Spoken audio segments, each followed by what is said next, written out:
Hello everyone, welcome to Core Academy. आज के इस वीडियो में हम पढ़ेंगे law of chemical combination. Okay, तो इस पर्टिकुलर टॉपिक में हमें क्या पढ़ना होता है कि वो कौन से रूल्स हैं जिन रूल्स को फॉलो करते हुए कोई भी केमिकल रिएक्शन प्रोसीड होती है या फिर एक केमिकल कंपाउंड फॉर्म होता है। ठीक है, उन सारे रूल्स के बेसिस पर कुछ लॉस बनाए गए हैं जिन्हें कहा जाता है लॉ ऑफ केमिकल कॉम्बिनेशन। ठीक है, अब जैसे यहाँ मैंने एक साथ सारे लॉस को मेंशन कर दिया जिनको एक एक करके डिस्कस करेंगे अपन। ठीक है, तो देखो, पहला है law of conservation of mass, फिर दूसरा है लॉ ऑफ कांस्टेंट प्रोपोर्शन, फिर next one law of equivalent proportion और law of reciprocal proportion, then law of multiple proportion and the final law of combining volumes of gases. ठीक है, तो इन सारे loss को हम एक एक करके पढ़ेंगे। ठीक है, चलिए, तो उसको पढ़ने से पहले आप लोग सबको नोट कर लो, उसके बाद फिर पढ़ते हैं अपन। ओके, चलिए अब पढ़ते हैं law of conservation of mass. Okay, so this law was given by Antoine Lavoisier in 1789 and this law is just a mass conservation law.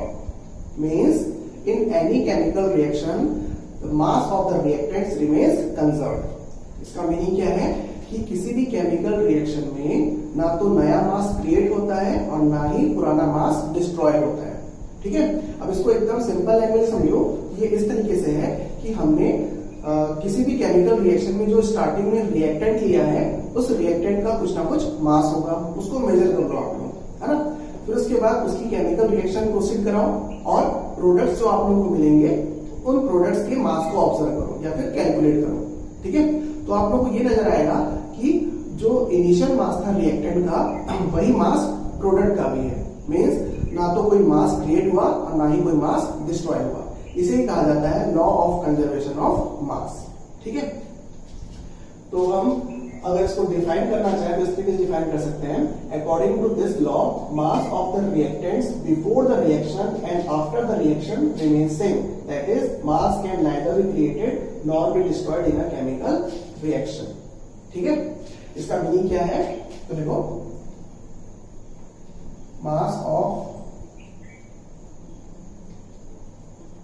reactants will be equals to mass of products in a reaction। ठीक है, कि किसी भी chemical reaction में जितना मास reactant का है उतना ही मास प्रोडक्ट का भी होगा। ठीक है, अब इसको हम सिंबॉलिक टर्म्स में देखें तो देखो, let's suppose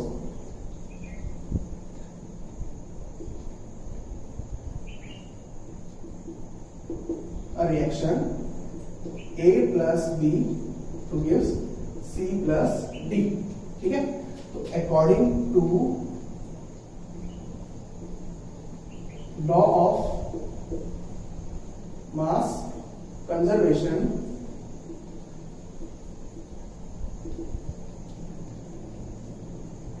mass of A plus mass of B equals to mass of C plus mass of B। ठीक है, कि कोई भी एक हाइपोथेटिकल रिएक्शन है जिसमें A और B रिएक्टेंट्स हैं और C और D प्रोडक्ट्स हैं। ठीक है, तो A और B का टोटल मास इक्वल होगा C और D के टोटल मास के। ठीक है, और यही कहलाता है लॉ ऑफ कंजर्वेशन ऑफ मास। ठीक है, तो इससे कुछ क्वेश्चंस आप लोगों के स्टोइकियोमेट्री ऑफ केमिकल रिएक्शन वाले भी सॉल्व हो जाते हैं, है ना। चलिए,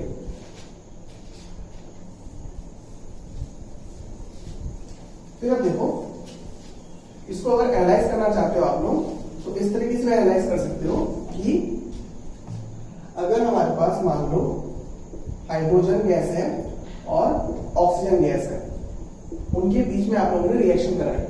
ठीक, तो क्या बनेगा, H2O बनेगा। ओके, ये तो गैस है, ये भी गैस है और H2O लिक्विड होता है। ठीक है, अब मान लो हाइड्रोजन का आप लोगों ने 2 ग्राम लिया, ठीक है, और ऑक्सीजन का 16 ग्राम लिया। ओके, तो आप लोगों को वाटर कितना मिलेगा? 18 ग्राम मिलेगा, ठीक है। तो इस चीज को एक्सपेरिमेंटली भी ऑब्जर्व किया जा चुका है, ठीक है, कि रिएक्टेंट्स का जितना मास होता है उतना ही मास टोटल प्रोडक्ट का भी होता है। ओके, फिर इसी मास के अकॉर्डिंग हम क्या करते हैं? इक्वेशन को बैलेंस करते हैं, ठीक है। अब बैलेंस करने के लिए क्या किया जाता है? दोनों तरफ के एटम्स को इक्वलाइज किया जाता है, ठीक है। जैसे यहाँ पर हाइड्रोजन के 2 एटम और यहाँ पर भी हाइड्रोजन के 2 एटम, मीन्स हाइड्रोजन के एटम बैलेंस है, लेकिन ऑक्सीजन के एटम यहाँ पे बैलेंस नहीं है। यहाँ पर ऑक्सीजन के 2 एटम और यहाँ पर ऑक्सीजन का 1 एटम, तो हम क्या करेंगे? यहाँ पर हाफ का मल्टीप्लीकेशन करेंगे, तो जिससे ऑक्सीजन के एटम्स की क्वांटिटी दोनों तरफ क्या हो जाएगी? सेम हो जाएगी, ठीक है। यहाँ पर भी 1 ऑक्सीजन और यहाँ पर भी 1 ऑक्सीजन, ठीक है। अब इसी को आप लोग मास से भी रिलेट कर सकते हो कि H2 का 1 मोल का मास 2 ग्राम और ऑक्सीजन का हाफ मोल में 16 ग्राम एंड H2O का 1 मोल में 18 ग्राम। इसमें वो कॉन्सेप्ट भी अप्लाई हो जाता है, ठीक है। चलिए, तो इसको नोट करिए, फिर आगे बढ़ते हैं।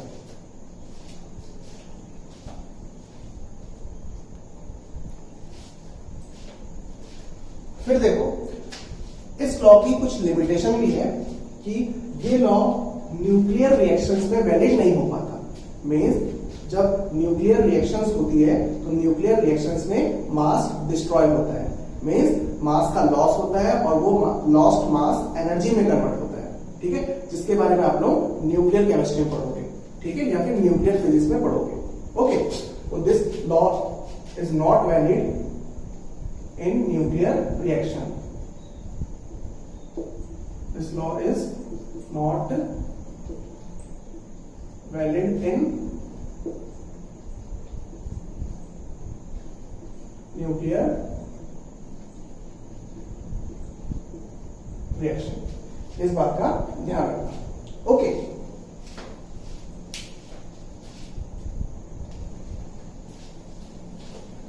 फिर देखिए अगला law of constant proportion. Okay, इसको समझते हैं।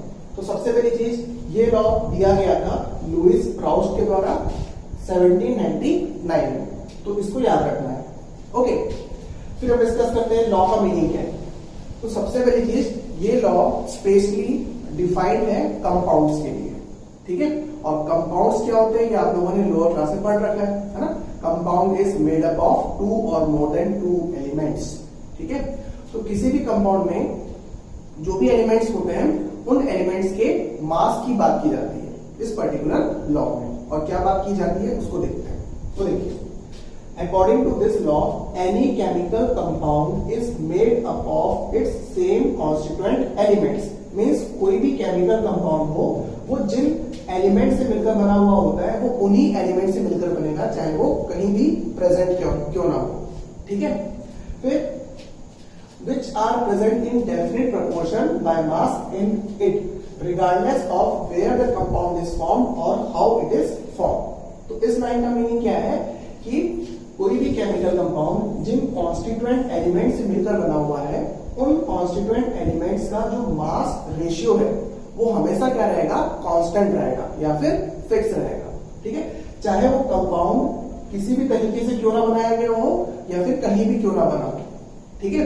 मीन्स दुनिया में एक पर्टिकुलर कंपाउंड चाहे कहीं भी बने, मतलब वो चाहे इंडिया में बने, चाहे ऑस्ट्रेलिया में बने, चाहे पाकिस्तान में बने, कहीं भी बने, उसका जो मास रेशियो है, मतलब उस कंपाउंड के एलिमेंट्स का जो मास रेशियो है वो हमेशा क्या रहेगा? फिक्स रहेगा, ठीक है। और वो चाहे किस तरीके से भी प्रिपेयर क्यों ना किया जाए, ठीक। फॉर एग्जाम्पल हम बात करें कार्बन डाइऑक्साइड की, ठीक है। तो कार्बन डाइऑक्साइड में एलिमेंट्स का मास रेशियो क्या होगा? मास ratio of its elements is carbon का 12 और ऑक्सीजन में यहां पे देखो 2 एटम है तो 2 के रिस्पेक्ट में कितना हो गया? 32। तो 12/32, तो ये कितना आ जाएगा? 4348। ठीक है, तो क्या रेशियो आया? 3:8 आया। और ये जो रेशियो है वो हमेशा फिक्स रहेगा किसमें? CO2 में, चाहे वो CO2 किसी भी मेथड से क्यों ना प्रिपेयर किया गया हो। ठीक है, फॉर एग्जांपल मान लो हम कैल्शियम कार्बोनेट को डिकम्पोज कर रहे हैं, तो कैल्शियम कार्बोनेट को डिकम्पोज करने पर भी क्या बनता है? कार्बन डाइऑक्साइड बनता है। ठीक है, फिर हाइड्रोकार्बन का कंबशन होता है। ठीक है, हाइड्रोकार्बन का कंबशन होता है तो भी क्या बनती है? कार्बन डाइऑक्साइड गैस बनती है। ठीक है, और बाय प्रोडक्ट में वाटर बनता है। ठीक है, तो CO2 हाइड्रोकार्बन के कंबशन से भी बन रहा है, इस मेथड से भी बन रहा है, और कैल्शियम कार्बोनेट को डिकम्पोज करने पर भी बन रहा है। ठीक है, तो CO2 चाहे किसी भी मेथड से प्रिपेयर क्यों ना किया जाए, लेकिन CO2 में कार्बन और ऑक्सीजन का मास रेशियो हमेशा क्या रहेगा? फिक्स रहेगा, दैट इज 3:8। उसी तरीके से और भी कंपाउंड्स हैं, उन कंपाउंड्स के एलिमेंट्स का मास रेशियो हमेशा क्या रहता है? फिक्स रहता है, और उसे ही क्या कहा जाता है? लॉ ऑफ कांस्टेंट प्रोपोर्शन कहा जाता है। ठीक है, चलिए इसको नोट करिए, फिर आगे बढ़ते हैं। चलिए अब समझते हैं अगला law, that is law of equivalent proportion. ठीक है, और इसी लॉ को लॉ ऑफ रेसिप्रोकल प्रोपोर्शन भी कहा जाता है। ओके, और this law was given by Richter in 1791। Okay, चलिए अब इसका स्टेटमेंट पढ़ते हैं। तो this law states that if two different elements combine separately with same or fixed mass of third element, then the ratio of masses in which they do so are either the same or a simple multiple of the mass ratio in which they combine with each other. तो देखो कितना ज्यादा complicated लग रहा है ये statement. ठीक है, तो आइए हम समझते हैं इस पर्टिकुलर लॉ को।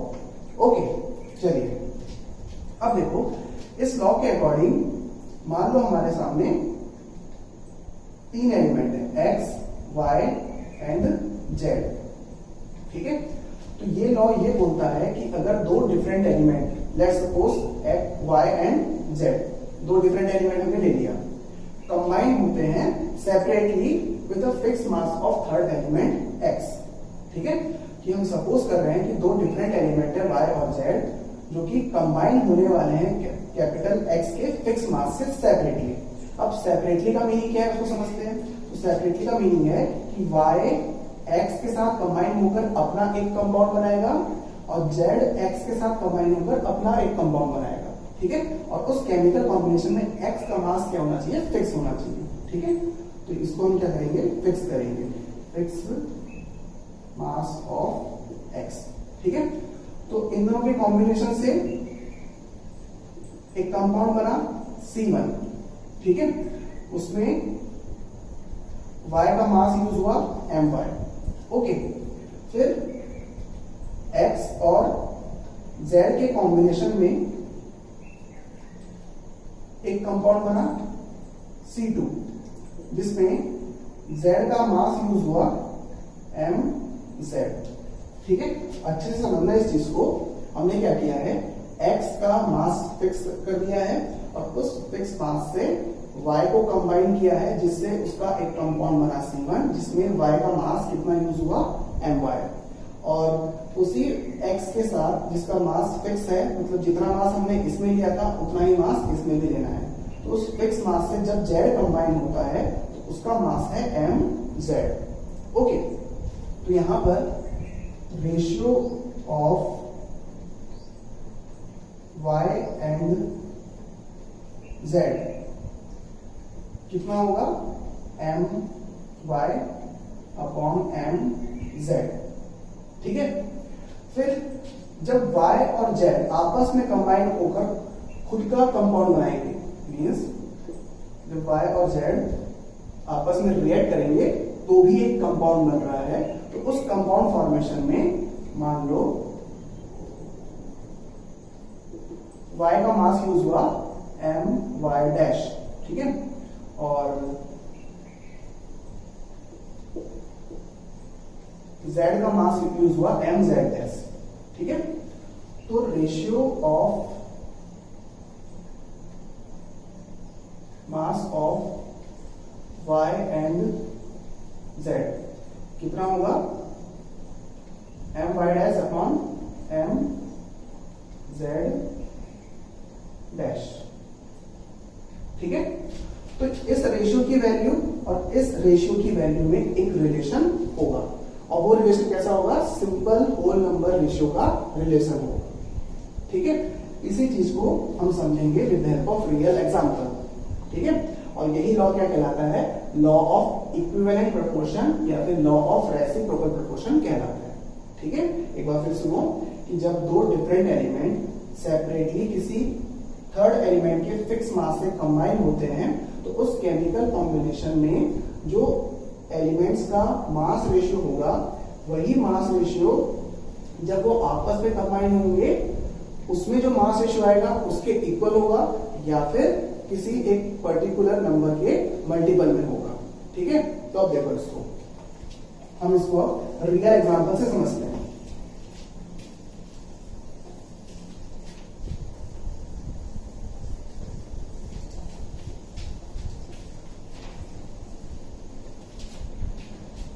अब जैसे कि मान लो हमारे पास सल्फर है और यहाँ पे हाइड्रोजन और यहाँ पे ऑक्सीजन।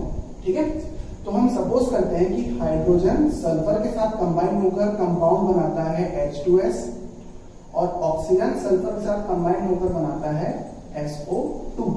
ठीक है, तो इस केमिकल कॉम्बिनेशन में सल्फर का कितना मास, 32 ग्राम। ठीक है, और इस केमिकल कॉम्बिनेशन में मींस जब हाइड्रोजन सल्फर के साथ कंबाइन हुआ तो बनाया H2S, तो उस वक्त सल्फर का कितना मास, 32 ग्राम। फिर उसके बाद ऑक्सीजन को जब सल्फर से कंबाइन करना है तो सल्फर का मास कितना रखना है, 32 ग्राम ही रखना है, फिक्स रखना है, क्योंकि एक एलिमेंट का मास फिक्स करना होता है। तो हम किस एलिमेंट का मास फिक्स कर रहे हैं, सल्फर का मास फिक्स कर रहे हैं। ओके, चलिए फिर उसके बाद देखो, तो ऑक्सीजन सल्फर के साथ कंबाइन हुआ तो क्या बन रहा है, SO2 बन रहा है।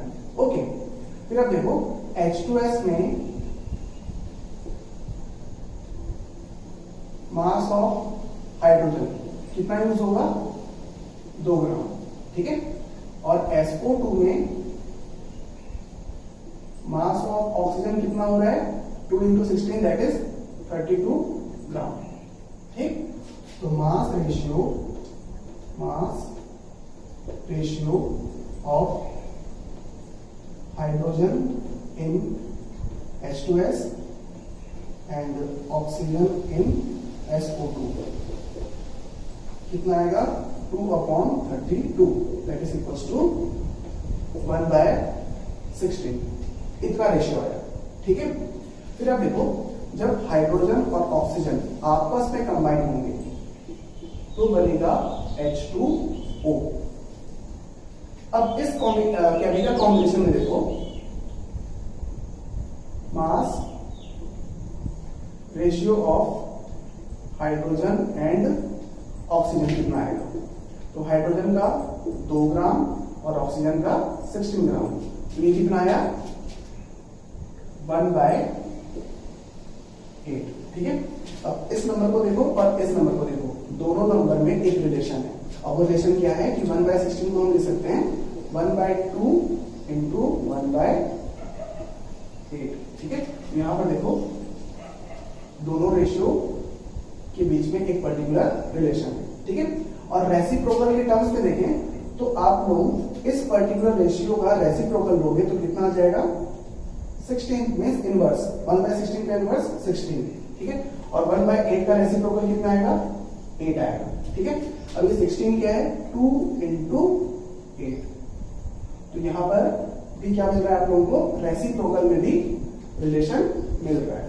ठीक है, फिर यहीं पर एक और स्टेटमेंट है कि इस मास रेशियो और इस मास रेशियो के रेशियो की वैल्यू एक सिंपल होल नंबर रेशियो आती है।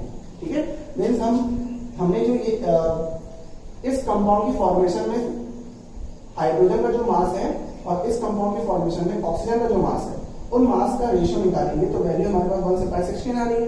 ठीक है, और उनका आपस में कॉम्बिनेशन जब हो रहा है तो उस वक्त मास रेशियो कितना आ रहा है, 1/8 आ रहा है। तो उन मास रेशियोज का रेशियो निकालेंगे तो फाइनल रेशियो भी एक सिंपल होल नंबर रेशियो आता है।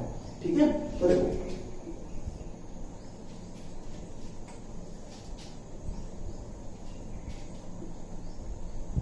मास ratio of hydrogen in H2S and oxygen in SO2 upon mass ratio of hydrogen and oxygen in H2। तो देखना है यहाँ पे 1 बाय, ये कितना आया था 1/16, ठीक है, और ये कितना आया था 1/8, तो फाइनली कितना आया 1/2, जो कि एक सिंपल होल नंबर रेशियो है। ठीक है, तो यही कहलाता है लॉ ऑफ इक्विवेलेंट प्रपोर्शन या फिर लॉ ऑफ रेसिप्रोकल प्रपोर्शन। ठीक है, फिर इसी को हम एक और एग्जांपल थ्रू समझते हैं।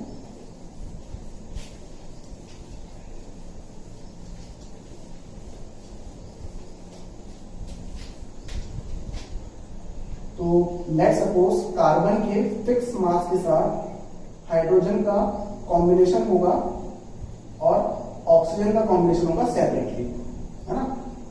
तो कार्बन और हाइड्रोजन कंबाइन होकर बनाते हैं CH4 और कार्बन और ऑक्सीजन कंबाइन होकर बनाते हैं CO2। ठीक है, तो CO2 में कार्बन कितना 12 ग्राम और ऑक्सीजन कितना 32 ग्राम एंड CH4 में कार्बन कितना 12 ग्राम और हाइड्रोजन कितना 4 ग्राम। ठीक, तो इसमें देखो हाइड्रोजन ने कार्बन के 12 ग्राम से कॉम्बिनेशन किया और यहां पर ऑक्सीजन ने कार्बन के 12 ग्राम के साथ कॉम्बिनेशन किया, मींस एक एलिमेंट का मास फिक्स है। ठीक है, फिर जो दो एलिमेंट्स थे जो कि इस एलिमेंट के फिक्स मास से कंबाइन होते थे, उन एलिमेंट्स का मास रेशियो।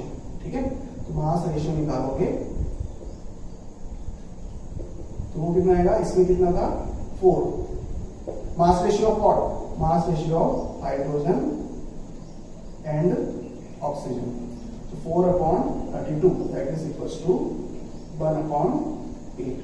ठीक है, तो यहां पर देखो ऑक्सीजन और हाइड्रोजन जब आपस में कंबाइन होंगे तो बनेगा H2 और H2 में मास रेशियो कितना आएगा, मास ratio of H and O, ये कितना आएगा, हाइड्रोजन का 2, ऑक्सीजन का 16 दैट इज इक्वल्स टू 1/8। ठीक है, अब इस रेशियो को देखो और इस रेशियो को देखो, दोनों सेम है, तो सेम भी आ सकता है और किसी नंबर के मल्टीपल के टर्म्स में भी आ सकता है।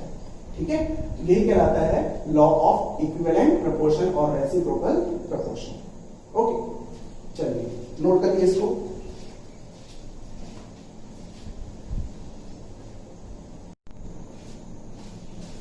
फिर अब इस लॉ को देखो, law of multiple proportion. Okay, first of all this law was given bye John Dalton in 1804। Okay, तो इसको याद रखना। फिर हम इस लॉ के स्टेटमेंट को देखते हैं। So this law states that when two elements combine to form 2 or more compounds, then the ratio of mass of one element in different compounds will be in the simple whole number ratio if the mass of other elements in these compound is fixed or same। ठीक है, तो पढ़ने और सुनने में तो काफी ज्यादा कॉम्प्लिकेटेड लग रहा है, लेकिन उतना कॉम्प्लिकेटेड नहीं है ये।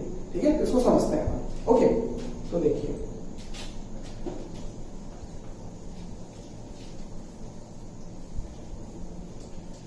तो ये लॉ ये कहता है कि अगर हमारे पास कोई दो एलिमेंट है ना, मीन्स ये लॉ स्पेशली वैलिड है किसी भी दो एलिमेंट से बने हुए कंपाउंड्स के लिए, है ना। तो ध्यान रखना यहाँ पर दो ही एलिमेंट का कंपाउंड होना चाहिए। ओके, तो लेट्स सपोज हमारे पास दो एलिमेंट है, एलिमेंट ए और एलिमेंट बी, और दोनों दो टाइप के कंपाउंड्स बनाते हैं। ठीक है, ए और बी मिलकर मान लो बना रहा है कंपाउंड नंबर 1। ठीक है, और इस कंपाउंड की फॉर्मेशन में ए का मास है Ma, ठीक है, और बी का मास है Mb। ठीक है, फिर उसके बाद ए और बी मिलकर कोई दूसरा कंपाउंड बनाते हैं कंपाउंड नंबर 2, ठीक है। इस कंपाउंड की फॉर्मेशन में ए का मास वही है Ma, मतलब इस कंपाउंड की फॉर्मेशन में ए का जितना मास लगा था उतना ही मास ए का इस कंपाउंड की फॉर्मेशन में लगना चाहिए, ठीक है। मतलब दोनों में से किसी एक एलिमेंट का मास क्या करना है, फिक्स करना है। तो मैंने क्या किया, ए का मास फिक्स कर दिया दोनों कंपाउंड की फॉर्मेशन में, ठीक है। लेकिन बी का मास जो डिफरेंट होगा, वेरी होगा, वो कैसा होगा उसको समझ लिया था, है ना। तो इस कंपाउंड की फॉर्मेशन में बी का मास है Mb और इस कंपाउंड के फॉर्मेशन में बी का मास है Mb डैश, अपन सिंबल दे रहे हैं उसको, ठीक है। तो इन दोनों कंपाउंड में ए का मास तो फिक्स है, लेकिन जो बी का मास अलग अलग है, उन मास का रेशियो, उनके मास का रेशियो क्या आएगा, सिंपल होल नंबर रेशियो आएगा, ठीक है। Means mass ratio of element B, that is Mb upon Mb dash will be a simple whole number ratio, ठीक है। और provided mass of A is same in both compound. Means in दोनों compound में ए का मास तो fix है, same है, लेकिन बी का मास डिफरेंट है और उन डिफरेंट मास का मास रेशियो कैसा होगा, सिंपल होल नंबर रेशियो होगा, और इसे कहा जाता है लॉ ऑफ मल्टीपल प्रपोर्शन, ठीक है। अब इसको हम एग्जांपल के थ्रू समझते हैं। तो देखिए,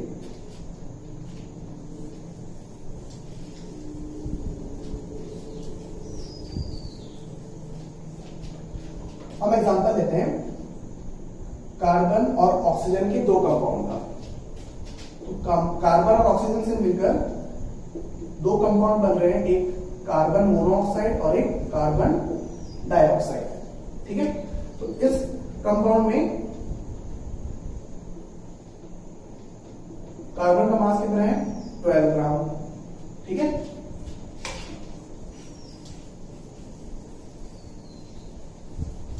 और मास ऑफ ऑक्सीजन कितना है, 16 ग्राम, ठीक है। और इस कंपाउंड में कार्बन का मास कितना है, 12 ग्राम। तो देखो दोनों डिफरेंट कंपाउंड है और दोनों में कार्बन का मास फिक्स है, सेम है, लेकिन ऑक्सीजन का मास डिफरेंट है। यहां पर 16 ग्राम था और यहां पर 32 ग्राम है, ठीक है। तो हम मास रेशियो निकालेंगे, mass ratio of oxygen in CO and CO2, तो वो कितना आएगा, 16/32, that will be equals to 1/2, और जो क्या है, simple whole number ratio, okay. फिर एक और एग्जांपल लेते हैं।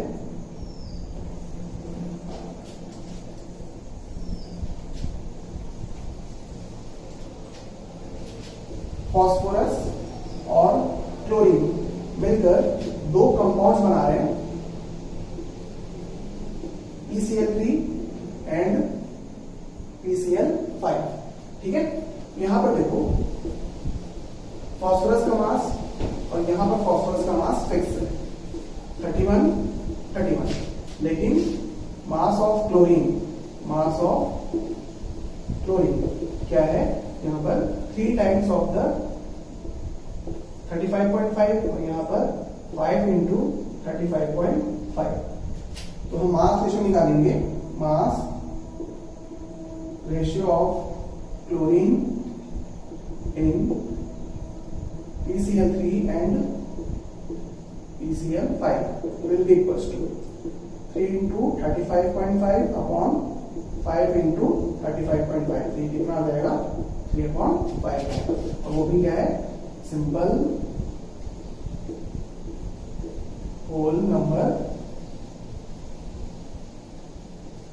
रेशियो, ठीक है। तो ये मीनिंग होता है लॉ ऑफ मल्टीपल प्रपोर्शन का। ओके, चलिए इतना नोट करिए, फिर उसके बाद नेक्स्ट डिस्कस करते हैं।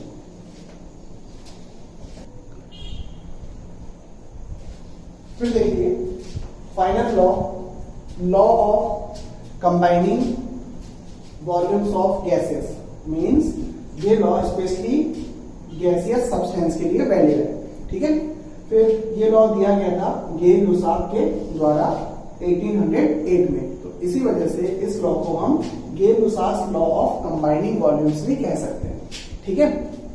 चलिए अब इस लॉ को समझते हैं। तो सबसे पहले स्टेटमेंट क्या कहता है, तो this law states that when gases combine और produced in a chemical reaction they do so in a simple whole number ratio by volume provided all the gases are at same temperature and pressure condition। इसका meaning क्या है, तो किसी भी chemical reaction में अगर reacting substance means reactant अगर gas हो, ठीक है, तो उनका जो भी वॉल्यूम होगा उनका रेशियो हमेशा क्या रहेगा, सिंपल होल नंबर रेशियो रहेगा। और अगर उस रिएक्शन में कोई प्रोडक्ट गैस बनती है means one of the product is gaseous, then its volume will be also in simple whole number ratio with the reacting gases, ठीक है। मींस रिएक्टेंट साइड जितनी भी गैसें होंगी और प्रोडक्ट साइड जितनी भी गैसें होंगी उन सभी का वॉल्यूम क्या रहेगा, सिंपल होल नंबर रेशियो में रहेगा, ठीक है। और यही कहलाता है law of combining volume of gases, ठीक है। For example hydrogen gas plus chlorine gas to form HCl gas. तो सबसे पहले तो ये बैलेंस होना चाहिए, यहाँ पर टू का मल्टीप्लिकेशन, ठीक है। यहाँ पर देखो रिएक्टेंट में हाइड्रोजन गैस है, क्लोरीन गैस है और प्रोडक्ट में HCl गैस है, तो इनका वॉल्यूम तो हम डायरेक्टली स्टोइकियोमेट्रिक कोएफिशिएंट को वॉल्यूम का टर्म दे सकते हैं। तो इसका one volume means either 1 litre 1 ml whatever, means हम वॉल्यूम का कोई भी यूनिट दे सकते हैं, लेकिन जो यूनिट इसके लिए लोगे वही यूनिट इसके लिए भी लेना पड़ेगा और वही यूनिट इसके लिए भी लेना पड़ेगा। फॉर एग्जांपल हाइड्रोजन का 1 लीटर तो क्लोरीन का भी 1 लीटर मीन्स 1 वॉल्यूम और HCl का 2 वॉल्यूम, ठीक है। तो volume ratio of hydrogen chlorine and HCl gases in the reaction will be 1:1:2। तो कैसा रेशियो है, simple whole number ratio,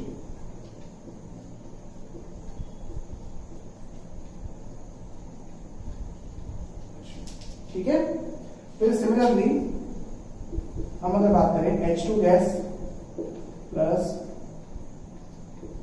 O2 gas two gives H2O liquid, ठीक है। तो यहां पर देखिए हाइड्रोजन गैस है वॉल्यूम 2 रेशियो ऑक्सीजन का 1, ठीक, लेकिन यहां पर रेशियो 2 नहीं लगा सकते विद रिस्पेक्ट टू H2O। क्यों? क्योंकि H2O यहाँ पर कौन से स्टेट में है, लिक्विड स्टेट में है, ठीक है। तो इस लॉ के अकॉर्डिंग वॉल्यूम रेशियो केवल हाइड्रोजन और ऑक्सीजन का ही आएगा, H2O का नहीं आएगा, ठीक है। लेकिन अगर यहाँ पर H2O गैस हुई तो उस सिचुएशन में यहाँ पर H2O को हम कंसिडर कर सकते हैं इस रेशियो में। आई बात समझ में? चलिए फिर यहाँ पर एक कंडीशन भी है कि जितनी भी गैस के वॉल्यूम को हम मेजर कर रहे हैं या फिर वॉल्यूम रेशियो निकाल रहे हैं, उन गैस का टेम्परेचर और प्रेशर क्या रहना चाहिए, सेम रहना चाहिए। मींस जिस टेम्परेचर और प्रेशर की कंडीशन में हाइड्रोजन गैस है उसी प्रेशर और टेम्परेचर की कंडीशन में ऑक्सीजन गैस भी होनी चाहिए और उसी प्रेशर और टेम्परेचर की कंडीशन में H2O गैस भी होनी चाहिए, ठीक है। तो सिमिलरली जब हाइड्रोजन और क्लोरीन की रिएक्शन हो रही है और HCl गैस बन रही है, तो जब हमने हाइड्रोजन और क्लोरीन गैस को लिया था तो जिस प्रेशर और टेम्परेचर की कंडीशन में या फिर जितने भी प्रेशर और टेम्परेचर की कंडीशन में ये गैसें हैं उसी टेम्परेचर और प्रेशर की कंडीशन में HCl गैस भी होनी चाहिए, तभी जाके लॉ वैलिड हो पाएगा, ठीक है। तो ये सारी लिमिटेशंस भी ध्यान रखना है ना। और और स्पेशली लॉ ऑफ वैलिड किसके लिए, सिर्फ और सिर्फ गैसियस सब्सटेंस के लिए valid at the same temperature and pressure. Okay, चलिए, तो ये हमने डिस्कस किया various law of chemical combination. ठीक है, फिर उसके बाद हमने जो प्रीवियस क्लास में कुछ टॉपिक्स पढ़े थे, उन टॉपिक्स पे बेस्ड कुछ क्वेश्चंस हैं, वो आप लोगों को मैं होमवर्क दे रहा हूं। ठीक है, तब तक आप लोग इसको नोट करिए।